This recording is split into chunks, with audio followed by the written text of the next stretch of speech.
got an outstanding panel today to talk about mental health and brain health. And then we have MVP Ben Zobrist coming to be our guest speaker shortly. So I do have one other announcement. I know that there may be some folks from the Refuge Center for Counseling. I think last night, Amy Alexander, one of their founders, was named Nonprofit CEO of the Year.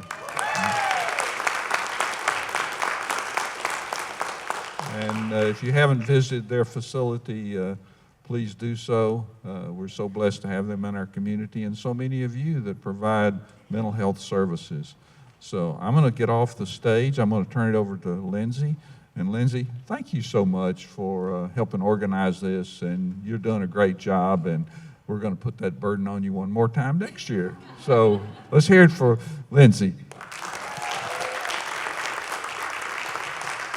Thank you so much. And thank you, Mayor Moore, for trusting me with this event. And thank you all so much for spending your Friday morning with us.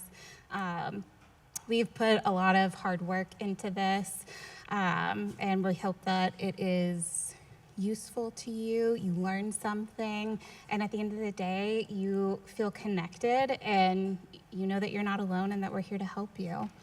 I have the honor to introduce our first panel, moderated by Miss Lovely Mindy Tate. And we have Dr. Kristen Gilliland, John Harrison, and Josiah Holland. So yeah, let's give them a round of applause. Welcome them on up.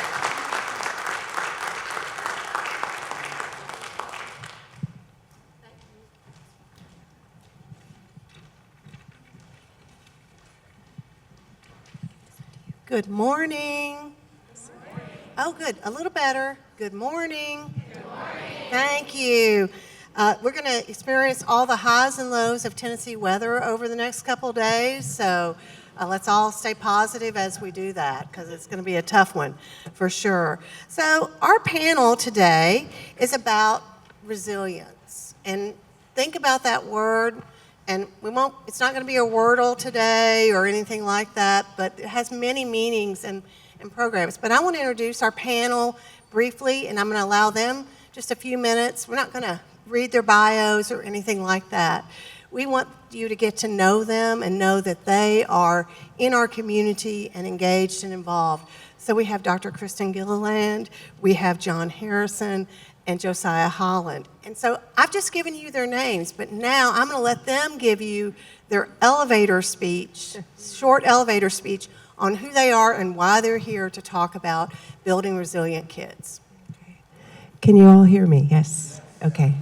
My name is Dr. Kristen Gilliland. I am at Vanderbilt, the School of Medicine for the Warren Center for Neuroscience Drug Discovery, and also just started a nonprofit, 22 Forever.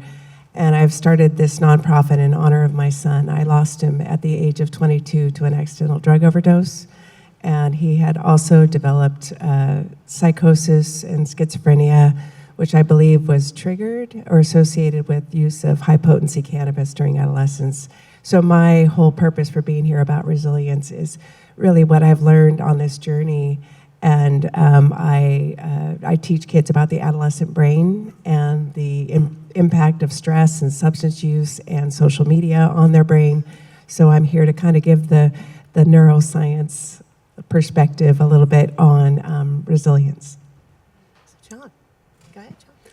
Good morning. My name's John Harrison.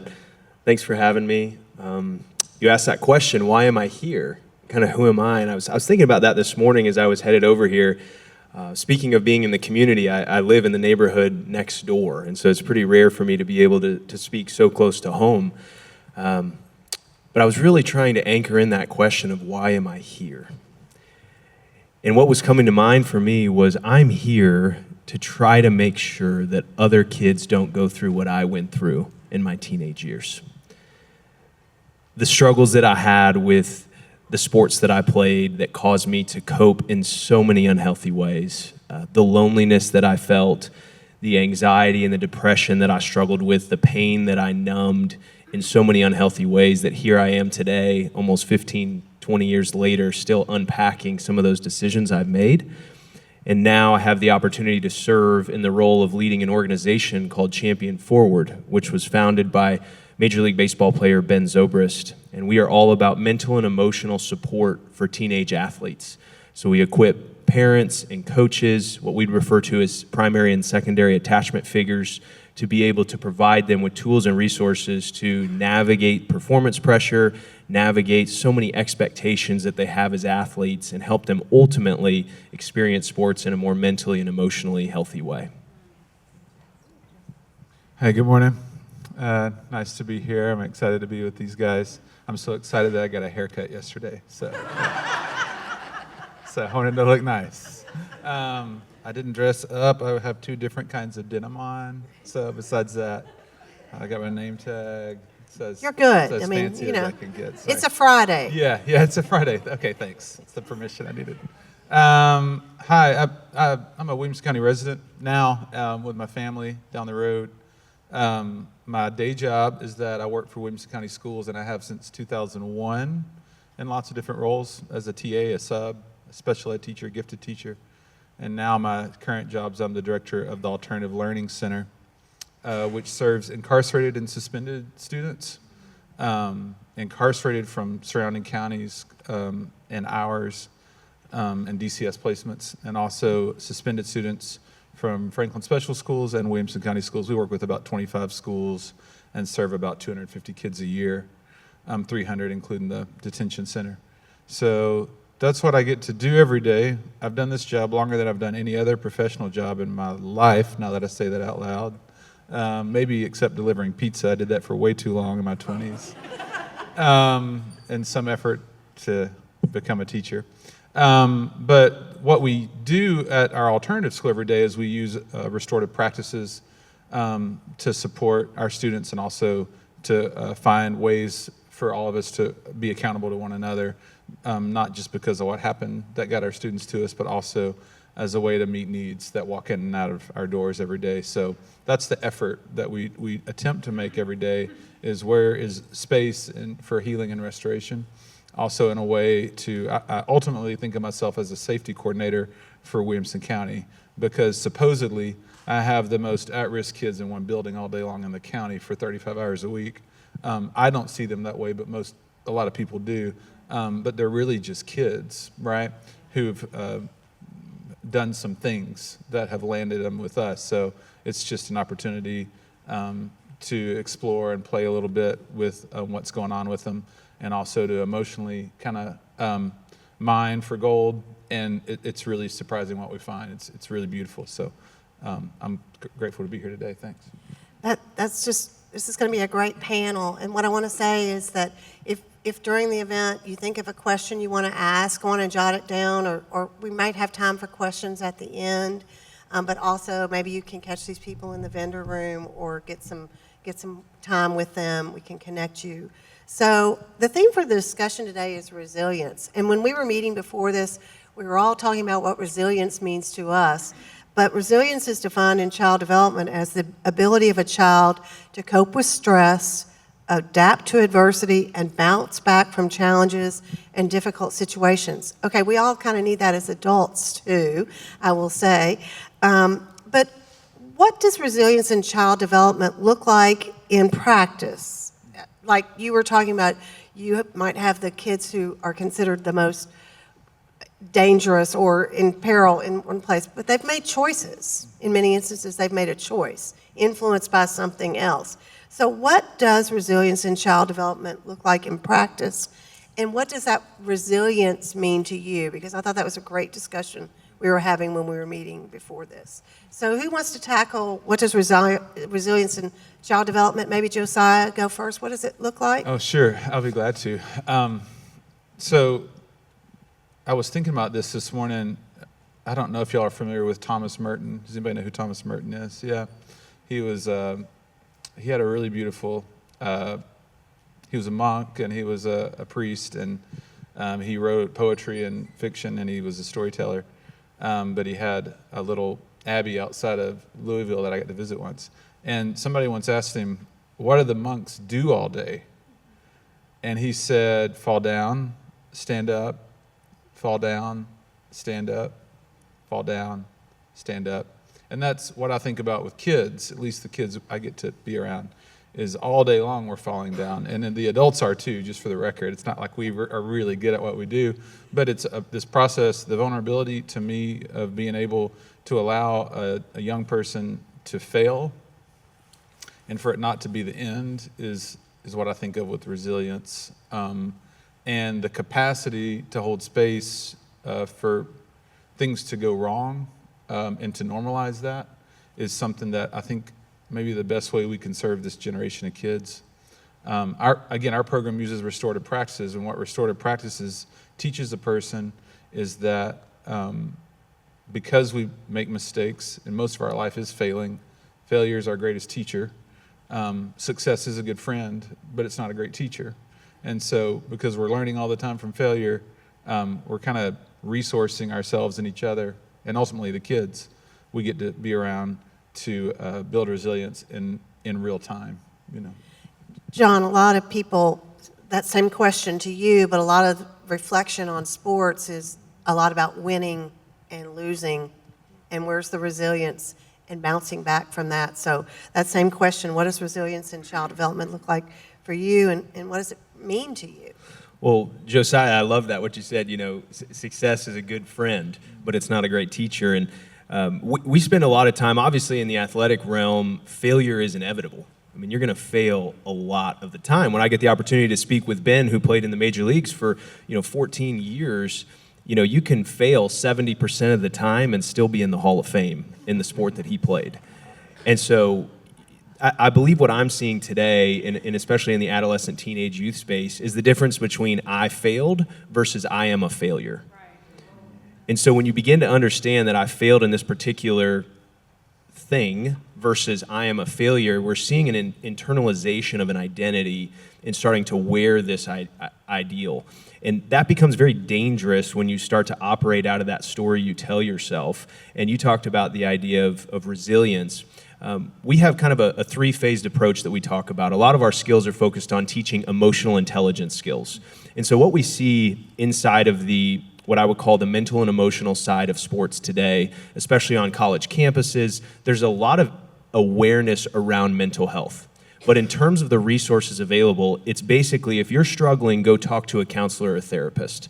And I'm one of the biggest advocates for mental health professionals. However, we believe we're filling that gap of actually providing tools and resources on the front end to be proactive. Just as you go to the gym to exercise your body, you need to go to the gym to exercise your emotions and exercise your mind. And so that's what we really focus on. When we talk about resilience, we have a process, where we talk about recognition, we talk about regulation, and then response. And so we want to be able to respond to whatever life brings in a healthy way. I think that's what all of us want. But in order to identify how to do that well and learn to do that well, you have to kind of work your way back upstream. And so in order to respond well to any situation that life brings, you need to be able to regulate. In order to be able to regulate, you have to first recognize. And so a lot of our work is focused on how do you learn to recognize what you're feeling in a particular situation. Sports is the greatest conduit, the greatest catalyst, the greatest container for emotion. If you don't think so, go to an 8U baseball tournament, and I'll tell you, there's a lot of emotion going on right now. And it's a place where you first recognize what are you feeling. When we talk about resilience, the opposite of that recognize, regulate, respond is ignore, you become dysregulated, and you react. And so I believe resilience is developed where you learn to respond instead of react. And so we go upstream quite a bit to figure out, you got to start with recognition, because when you fail, there's so many feelings involved in that. Shame, fear, sadness, hurt, all those things that feel so intense. And if you don't create the ability in the space to create an emotional release for these kids, they're going to bury that, repress that, and it's going to come out sideways to where you want them to be resilient, but they're going to be reacting to the challenges that life brings them. So, Kristen, I wanted these two gentlemen to go first and talk about it from an education and from the sports background, but you also can talk to it from the physical and the physiology side of resilience and how that is put into kids' lives and how they can have that mindset So talk to us a little bit about what resilience means to you. Well, to me, the first thing I think of is an inner voice too. That what a child will say to themselves, and just like you were talking about, and you were talking about failure and success. We need to learn as a society. This is where I'm starting first. That life is uncomfortable. It's comfortable, and sometimes it's really boring, and that's all. That's all very, very important for kids to understand, particularly because we escape through phones, right? We escape through phones, we escape through screen time, we escape through substances. And when we look at it through the brain's perspective, is really when you're saying, I'm sad or I'm this, what you're doing, it becomes your identity. I'm sad, I'm anxious, instead of I feel sad. I feel anxious, you are telling yourself that this is a temporary emotion. It's not your identity. And that's very important to, I think, let kids know that I feel this. And you got to name it to tame it, and you got to feel it to heal it. I don't know who said that, but they're brilliant, right? We got to be able to feel it to heal it. And so with kids, understanding that working through those emotions is so important instead of escaping through something else, that those big feelings they have is completely normal. And Dan Siegel has a wonderful book, and Josiah was talking about that. It has to do with basically your downstairs brain and your upstairs brain, and understanding when you kind of have those big emotions, you kind of flipped your lid of your prefrontal cortex, right? It's very hard to control. So understanding that, it's a wonderful book. But I really feel that paying attention to how a child responds to adversity and seeing that, and just like you said, I mean, they need to work through it. They need to realize that it's okay, their feelings are okay, they're valid, the way that they feel. But just making sure that they understand that their mindset after that, the recognition of what they're doing, their mindset is that circuitry in their brain, right? So when a child says, I'm a failure, I'm terrible at this, I'm whatever that is, and if they continue to do that, their brain is so plastic during this time period in their life that those connections that they're making, they're strengthening them. So if they are continually having that negative self-talk, what they are doing is they are strengthening that circuitry in their brain. But we can teach them about that they have the ability during this time period to actually disconnect that negative circuitry very easily. And I will say one thing about with parenting and resilience, modeling is everything. So kids look at how their parents deal with adversity. What do they do when they come home? If something happens, when they get angry, how do they deal with adversity? And young kids, they look to you as your hero, and as their hero, excuse me. And so just trying to really pay attention to how you respond to adversity, how you respond to stress. What is it? Is it grabbing a glass of wine? Is it yelling? Is it getting on your phone? And that's the thing. When kids are young, that phone, I mean, if I were up here right now and I had my phone in my hand, are you guys the most important thing in the world to me? No, this phone is. So put your phone down when your kids are in the room and hang and talk to them. And really modeling is so big, and I think it's something, as a society, I'm guilty of it too, so guilty. And I've learned so much. And I'm just telling you that really listen. Silent and listen have the same letters, they're just mixed up. So listen. Building off what Kristen said, I'll talk to you a little bit about, because resilience isn't something they just need as a teenager. It's something you build throughout life, I would say, and when they're connecting through sports with an attachment figure, a coach, or an individual. So resilience can have different meanings at different times in their life or ages or levels of activity. John, do you have any thoughts on that? Or Josiah, what's the age range at the Alternative Learning Center? We have 12 to 18-year-olds. 12 to 18-year-olds. So how is resilience affected at these different age levels as you're interacting with your kids or with students or other individuals on a team? There's a great book that I've been diving into. It's kind of a dense, heavy read, but it's called 10 to 25 by a guy named David Yeager. And it's about the science of motivating young people, and literally the second part of the subtitle is "in making your life easier." But it really helped me understand the brain similarities between the ages of 10 and 25. There is a lot of development, and I am really an amateur when it comes to brain health, especially compared to Dr. Kristen. But that really helped me understand that as their physical body is changing, the brains are actually fairly similar. There are a lot of changes in development that are taking place, but it helped me understand in what he dives into in this book is that he talks about there's a few main drivers. There's a few silver bullets that these kids are after between 10 to 25, and one of them is social status and respect. That's what they're desiring. And so what we've created, for example, to reference with social media and with phones, is what social media has done, it's created what's called a social validation feedback loop. Many of you have maybe heard that term. So you have this group of people that their main driver is for social status and respect. And then you have a combined mechanism where you're creating a social validation feedback loop constantly.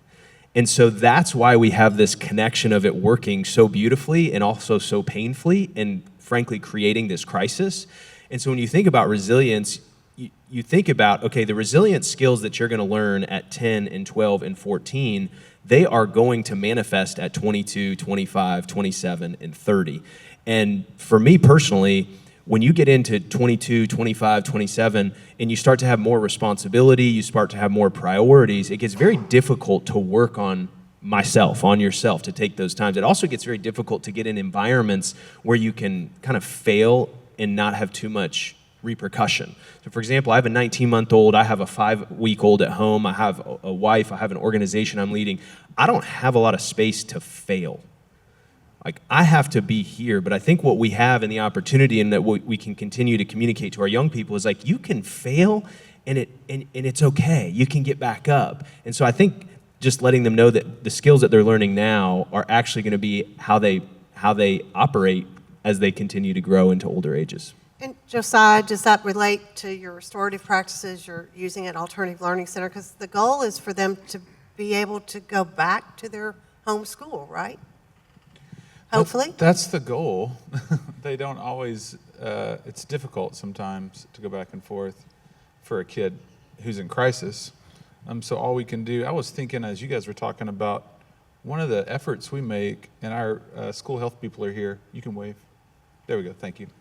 Thank you. They're very supportive of our program and of the work we're doing. And if you think of it as an integrative approach, it's it kind of helps me sigh a little bit, a breath of relief. Like, I don't have to do everything all the time, and I don't have to be so concerned with just saving a life that's right in front of me.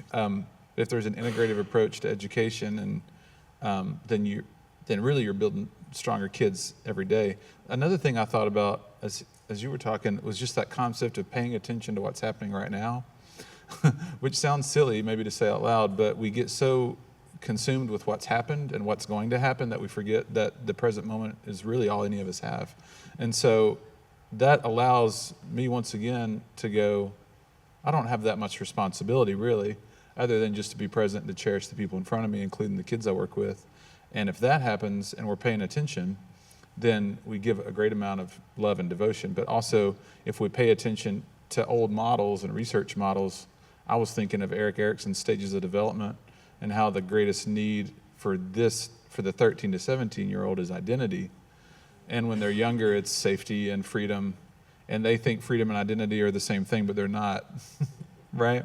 And so if a child or a young person's ultimate driver or goal is to find identity, then it helps me reframe and focus.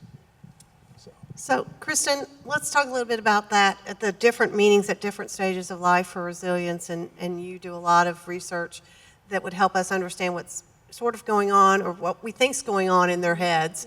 Though sometimes I'm sure as parents, people ask themselves, what is going on in that brain of yours? Yeah. But you can give us a little insight into that. I would love to. Thank you. So during adolescence and, until about 25 years old, the brain is under some serious remodeling is what's going on. And so when people say your prefrontal cortex hasn't developed yet, and I'm sure kids are so tired of hearing that, right?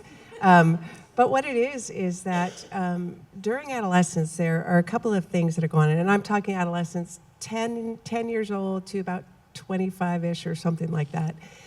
One is called synaptic pruning. And so the way that neurons, which are nerve cells in your brain, the way they speak to each other is through electrical communication and chemical communication. And so basically that the more that those neurons or nerve cells speak to each other, it gets strengthened. So that communication gets strengthened. And the brain is really amazing because during adolescence, you have this thing called synaptic pruning. And the place of that area of communication is called the synapse. And so what happens, you may have heard this phrase, use it or lose it. And so this is the time period during adolescence when the brain prunes, it gets rid of the synapses or the areas between those neurons that are not being used anymore. Because it says, okay, my human is not doing this anymore. Maybe they used to play with dolls. Maybe they used to do something, and it says, my human's not doing this anymore. So we don't need this. Let's make the brain more efficient. So it gets rid of that. And this is very important because this is a time that we really need to talk to kids and tell them who and how do you want to be as an adult? Like what they really can dictate their mental health. And just looking at this time period, because they lose about 50% of those kind of what we call gray matter volume, kind of that outer portion of the brain, they lose about 50% during this time. That's a lot. And the thing is that brain doesn't know the difference between a good connection and a bad connection. It just knows my human does this a lot.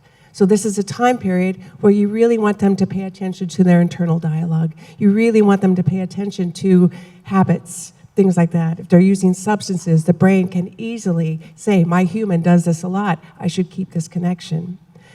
The other thing that's happening is called myelination. And myelination is where, so the neurons are becoming efficient through synaptic pruning. And then myelination is where they're actually speeding up the rate of communication between the neurons. So we're talking about bringing that prefrontal cortex online by making it more efficient for that emotional brain to talk to the prefrontal cortex, to have them talk to one another. And the prefrontal cortex is kind of like the volume control on the emotions. So it really lets us dial in. Let's dial it down a little bit, okay? But through myelination, it speeds up that communication too. So they're better able to have, their upstairs brain and their downstairs brain working more in line with each other. So those are the things that are happening. One thing I want to mention just about resilience really quickly, Arthur Brooks, I don't know if you've heard of him, but he has a great thing about resilience, and it was talking about when something happens in your life where maybe you failed at something you didn't feel comfortable, even talking with your child about this, he says, like, when it happens, write down what happened. I failed at this. 1 month later, write what you learned from it. And then 3 months later, write how you benefited from the situation. So really taking that time to look at things to realize that failure is one of your greatest teachers. So everybody's busy. Every parent, every person is busy. But so you have to find the time to build resilience in youth, I would assume. It's not just, as you said, they are seeing how you model when you're in crisis or have a situation. So what are some examples that you maybe have seen of resilience or building resilience in your work? Talk to us a little bit about just an example without identification, but just some examples of how you actually are working to build resilience in youth, if you could. Yeah, there's a great phrase that stuck with me, and it's rung true, especially over my last decade of everything I've been through. It's that you can't build a foundation in a crisis. And I speak about this a lot when I talk. It sounds silly, but it's an example that helps for me. It's like if I'm going to the dentist later today, it doesn't really matter if I floss right now. Like it matters what I've been doing day in and day out for the last 6, 10, 12 months, 36 months, depending on how long it's been. But that's where we really focus, is all of these challenges we're talking about, and I talk about kind of the big 5 as anxiety, depression, substance abuse, disordered eating, and death by suicide. Those are all what I would call lagging indicators. Those are all things that have taken place or that you're dealing with. And so we try to go upstream and try to figure out what we refer to as leading indicators. What are the things we can be pursuing where the dividend or the byproduct will solve some of these issues? And so we talk about things like courage, leaning into the hard things in your life. We talk about honesty, learning to tell the truth of what it's like to actually be you. We talk about accountability, which is owning your own decisions and following through on what you say you're going to do. It's amazing the science when you see the brain fire when you learn to trust yourself, not so much for other people, but just for yourself. We talk about being mindful, being fully present and aware. So challenging right now. I'm thinking about 3 or 4 other things going on in my day or at my house right now. I'm trying to be fully present and aware. And then we talk about passion. How do you be fully dedicated with relentless, joyful dedication to things that are important to you? And so I say all that to focus on the idea that downstream, when you're living with courage, when you're telling the truth, when you have accountability, when you're being mindful, when you're living with passion, hopefully it's going to be reducing some of these symptoms that we see. And we're working with young people, and the challenge with working with young people is it's like planting seeds in a field and then driving to the next town. And then you plant seeds in that field, and then you drive to the next town. And we might not circle back for 5 or 10 or 15 years to see what those seeds were planted and developed. Especially for me, I'm not a coach in a high school where I'm seeing the same kids every day. And so it's tough for me to say, here's how I saw resilience build in this child. But what I've seen from a testimonial standpoint, I just got a video a couple days ago. 2 12, 13-year-old boys, their teacher was videoing from a school in Illinois, and they said, we're learning to process our emotions. And we teach a concept called the advantages and disadvantages. So philosophically, we believe that emotions are actually inherently neutral. Some are comfortable, some are uncomfortable, and there's actually an advantage and a disadvantage to each emotion. So for example, sadness isn't always bad. Actually, it can create depth in life, but when it leads to despair, it becomes a disadvantage. And so I have these 2 young boys who are 12 and 13 years old going, I understand how anger can be a positive or a negative in my life. I understand how shame, that's a heavy word. I'm not talking about toxic shame, but I believe healthy shame tells us humility. We're limited. We're human beings.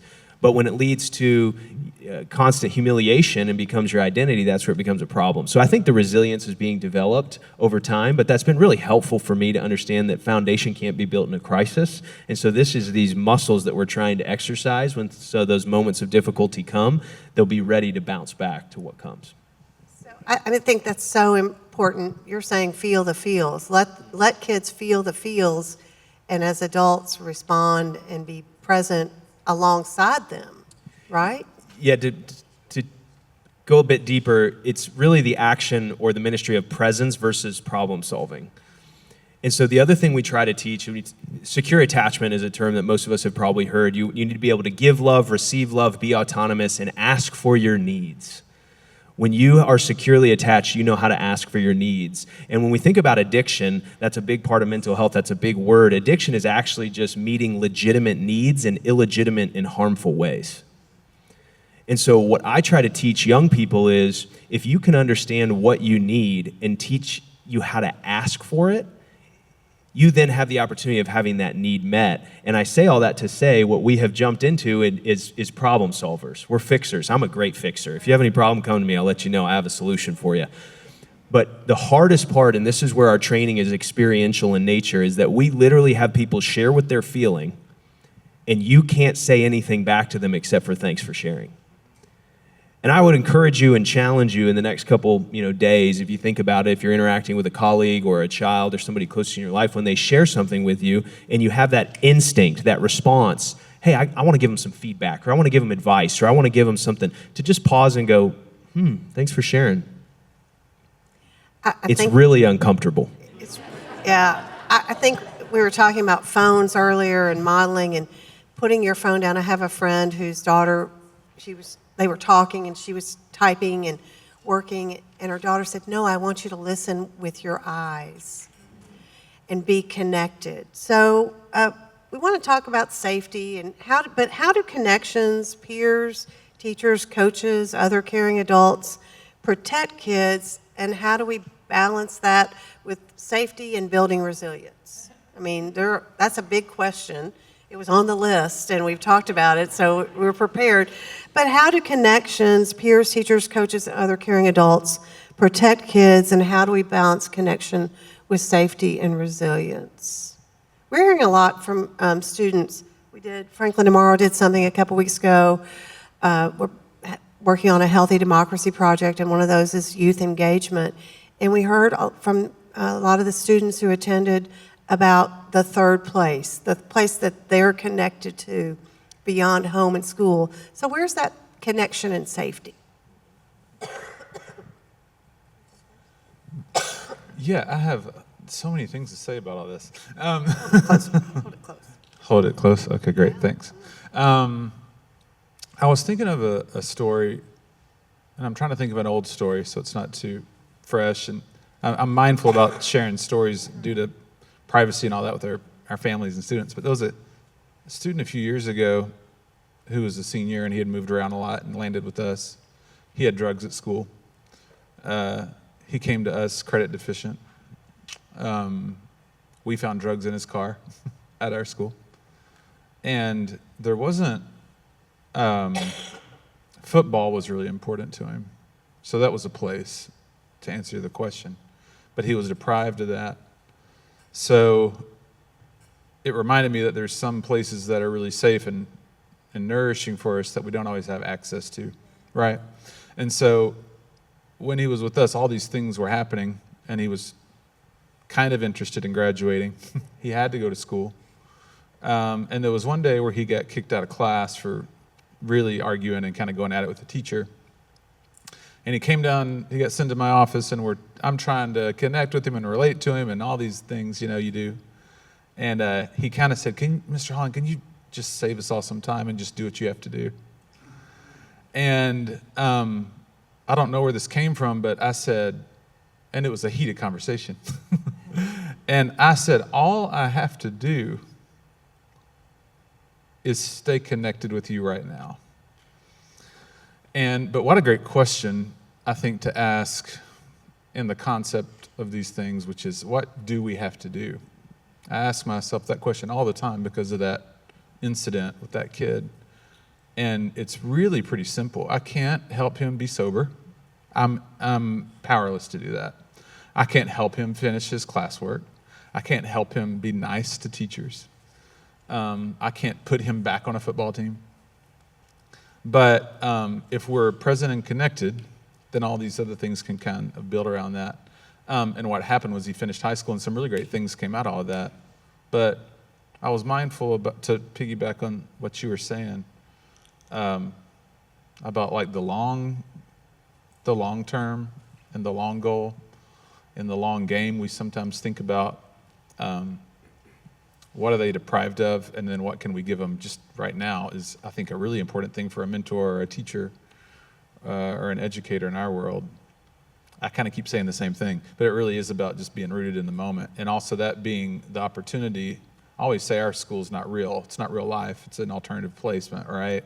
It's nothing like our other high schools. So it's a bit like boot camp in that there's little challenges all around you. But those things are the opportunity for the connection and the resilient moments to happen. So coaching and being that leader figure on the field, it's a trusted figure. It's trusted by the athlete, but it's also usually trusted by the parent.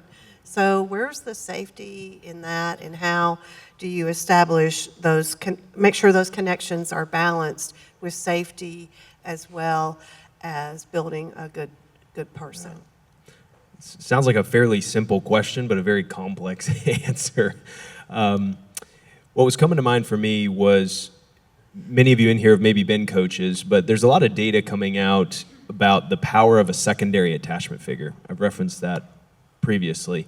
But the data says when an adolescent has one emotionally present and emotionally stable secondary attachment figure, so teacher, aunt, uncle, coach, pastor, whatever it is in their life, the risk of them pursuing painful, destructive behaviors significantly decreases. And so what does that mean to be emotionally stable and emotionally present secondary attachment figure? Dr. Kristen alluded to it previously, that if you want to heal it, you have to feel it. Well, what we have learned as a generation, and I'm speaking now for us between the ages of 35 and 65, is that when we numb our own pain, we begin to numb the pain of others around us. So when I numb my pain, I also numb my joy. When I numb my pain, it teaches me to deny and not recognize the pain of those around me. And so I believe in the power of modeling, as Dr. Kristen was speaking about.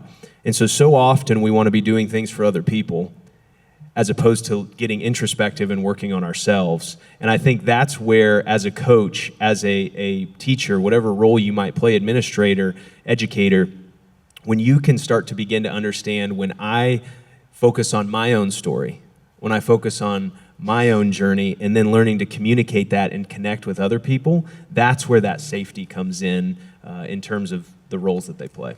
So you can talk to that, Kristen, but also talk about parenting tips as we're talking about the structure of youth and childhood, 10 to 25s, peer pressure, bullying, but how are you dealing with that? And tell us a little bit about your nonprofit as well. Yeah, so what you guys are saying is just spot on. And there is one thing I want to mention, and it kind of piggybacks on that. There is a doctor, Dr. Richard Davidson, and he's at the University of Wisconsin in Madison, and he he runs the Centers for Healthy Minds.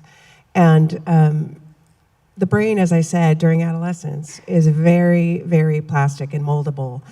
And he lists 4 pillars for well-being, and these are all based upon regions of the brain that have high amounts of plasticity during really your lifetime, but definitely during adolescence. I mean, when you right now at 20, over 25, you still have plasticity. It just takes a little more work.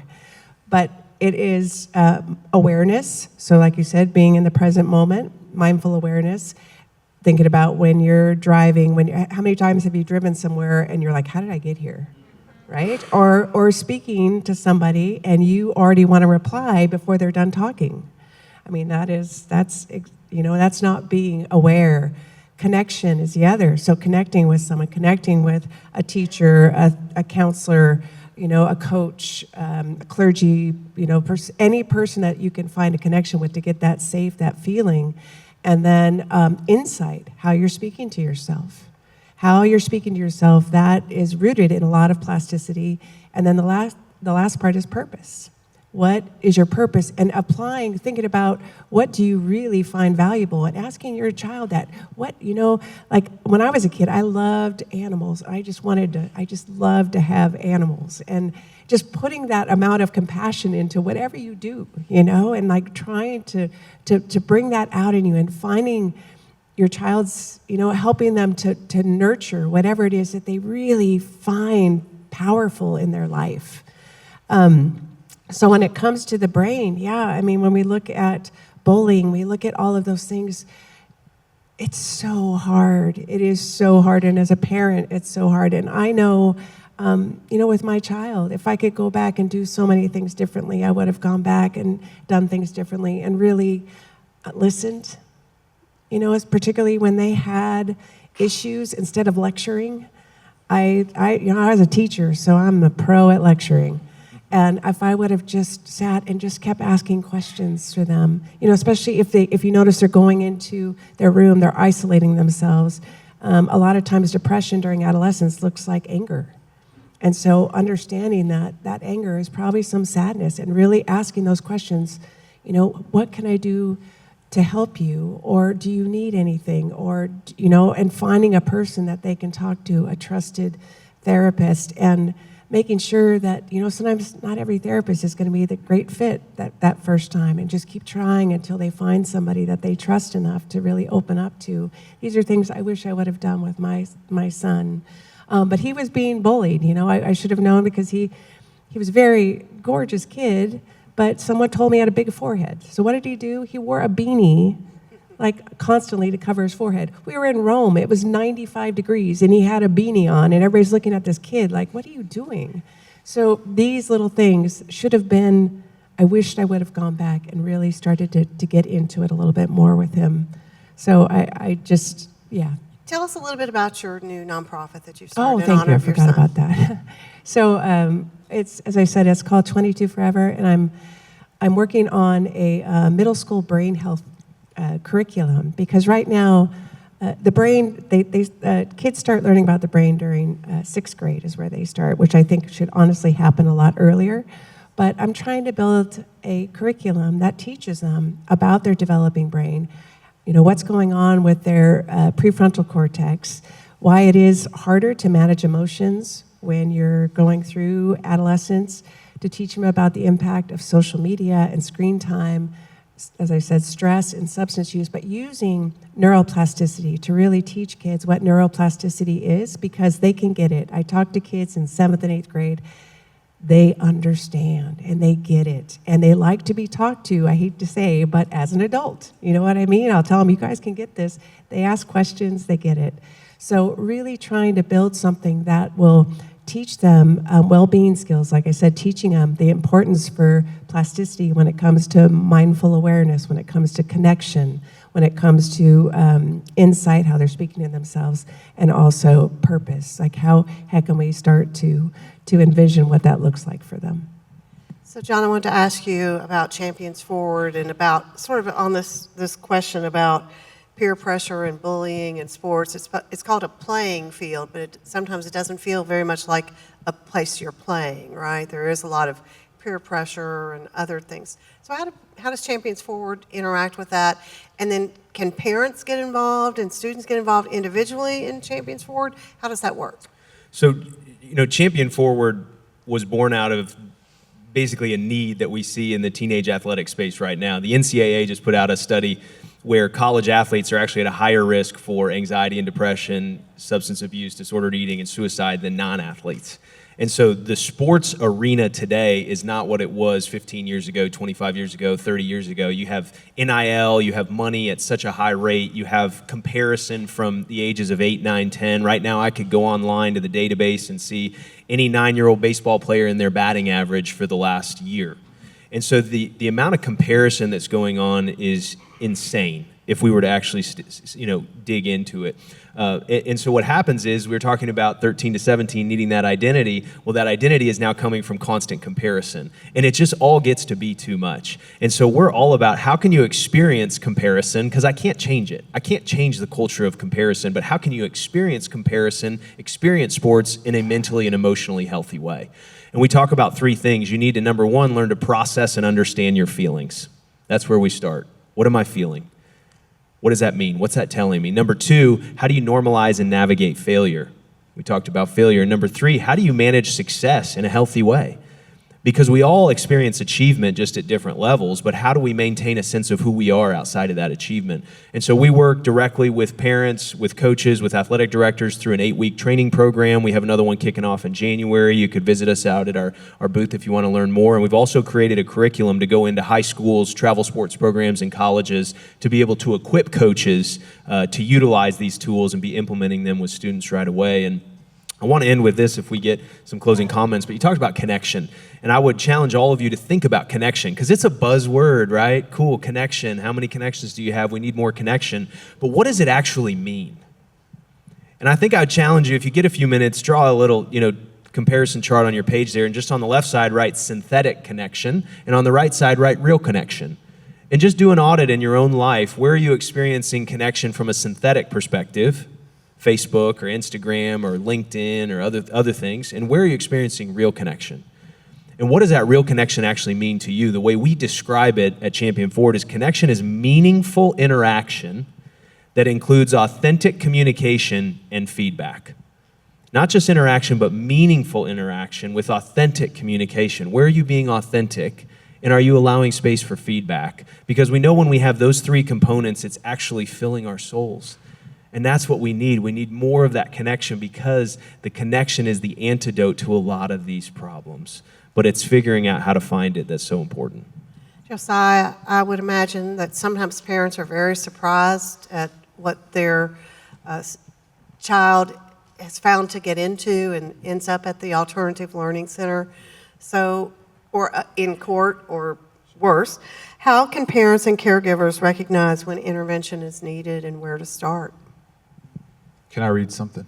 I brought a little thing to read. Is everybody cool with that?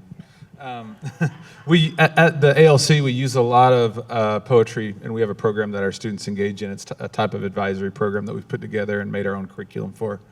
And I'm going to read you guys something we share with our kids as a way to answer the question. This is a poem from one of my favorite writers, Mary Oliver. And it says this: "If you suddenly and unexpectedly feel joy, don't hesitate. Give into it. There are plenty of lives and whole towns destroyed or about to be. We are not wise and not often very kind, and much can never be redeemed. Still, life has some possibility left. Perhaps this is its way of fighting back, that sometimes something happened better than all the riches or power in the world. It could be anything, but very likely you notice it in the instant when love begins. Anyway, that's often the case. Anyway, whatever it is, don't be afraid of its plenty. Joy is not made to be a crumb."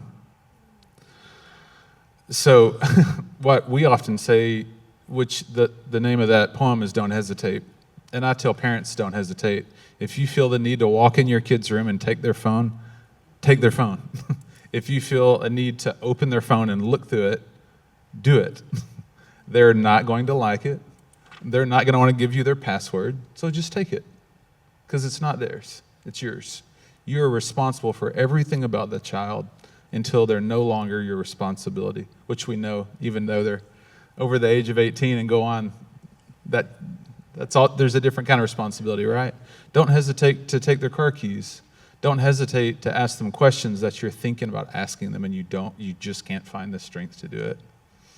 Don't hesitate to laugh with your kid or find joy in a really hard moment. And don't hesitate to ask other people for help.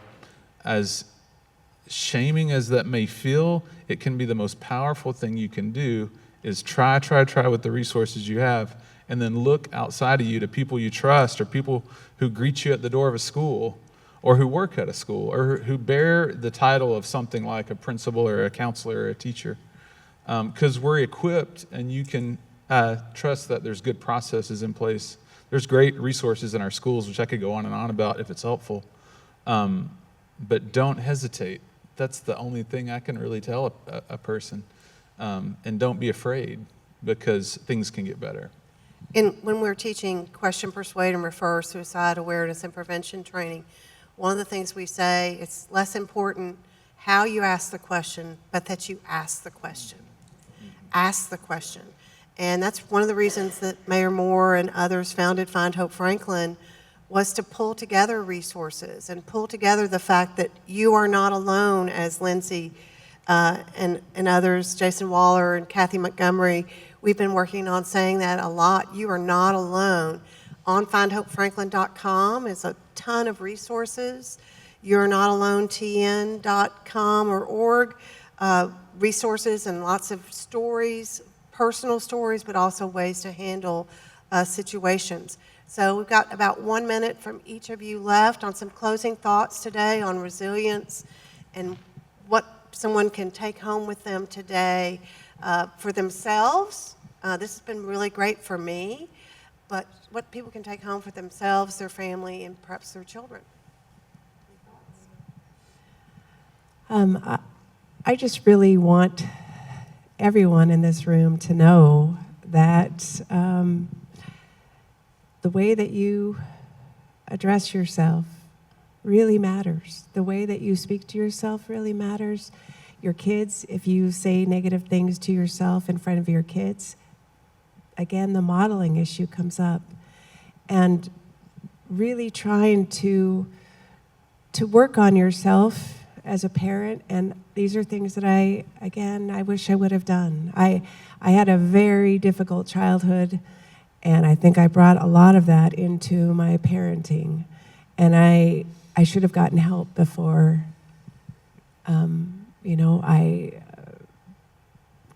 honestly tried to raise my children, but I did. I did the best job I could.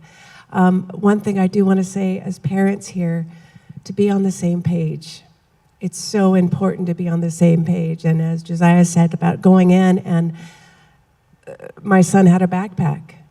And my instinct was to go in that backpack and look through it, and I found things, and his father didn't feel the same way. He felt that that's his dome. What's he going to do? He's going to get mad at you. I said, I don't care if he gets mad at me. I don't care.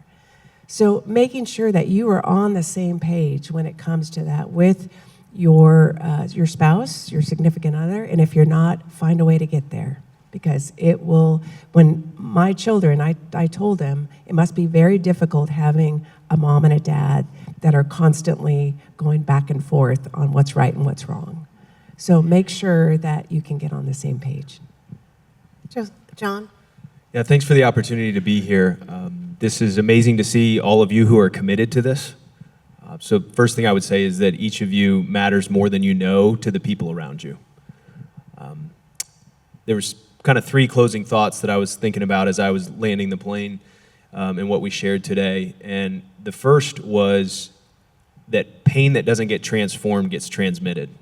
I just heard that the other day. And I think if each of us took a quiet 1 or 2 minutes to think about a pain in our life that we're not transforming, that will get transmitted to those closest to us. The second thing I wanted to talk about was this idea of, I use it's called C to F and then F to C. Okay, C to F is compliment to feedback instead of feedback to compliment. And I'll give you an example.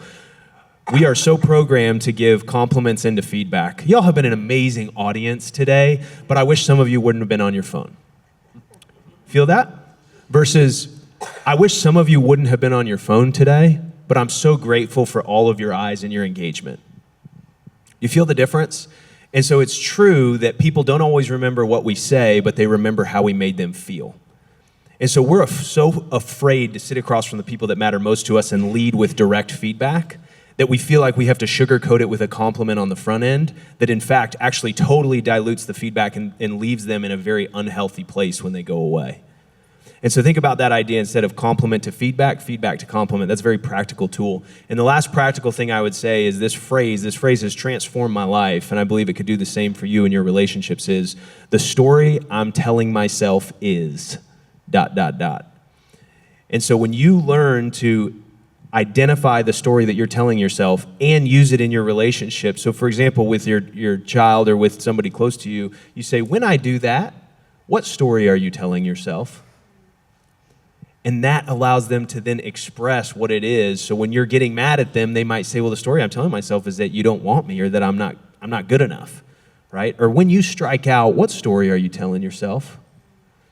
And that just opens that dialogue. And so I have more of those practical, tangible things I wish I could be able to share, but thank you all so much for the opportunity to share, and would love to visit with any of you during the vendor break as well. Josiah, any closing comments? No, just thanks for the chance to be here and have an excuse to get a haircut. That's always nice. I got one too. I mean, you got one too, didn't she look good? But it's an honor to serve our community. I always hope when I get a chance to do something like this that I represent our school district well, because I care so much about our schools and have worked within and around the schools for so long. We do great work in our school district. There's, like I said a minute ago, there's so many resources that you may not even be aware of. But again, I mean, if there's anything I can urge anybody in the room to do, one, thanks for coming and being here and supporting what we're talking about. It tells me that the community cares. It tells me that you guys care. And may even have a need of your own. I know I do in so many ways, as a parent, as an educator, as a spouse, and a friend. But don't hesitate. Don't hesitate to ask the hard questions. Everything looks so nice in this town, in our community, and there's so many things sometimes just under the surface. We use that term a lot at our school, just what's right under the surface for us who work there, and that's triggering us, and certainly what's going on with our kids. But don't be afraid to kind of like, not worry about the way things look or the sheen of it, and really dig down, because it matters. It really does matter. So thank you. Thank you so much to the panel. Please thank the panel this morning. Been great. I want to personally thank Lindsay Wilhelm and Kathy Montgomery for the work they do every day to keep this thought alive in our community, and Mayor Moore for that. FindHopeFranklin.com. you're not, TN, not alone, be looking for those resources.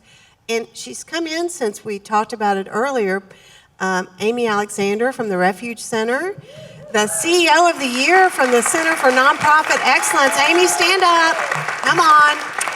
Amy has really been with us since the beginning of Find Hope Franklin in making sure that we're walking the practice that needs to be there for mental health, and so many other partners. But we're going to take a little break right now, and thank you so much, and thank you for being here. We're going to take a little break right now.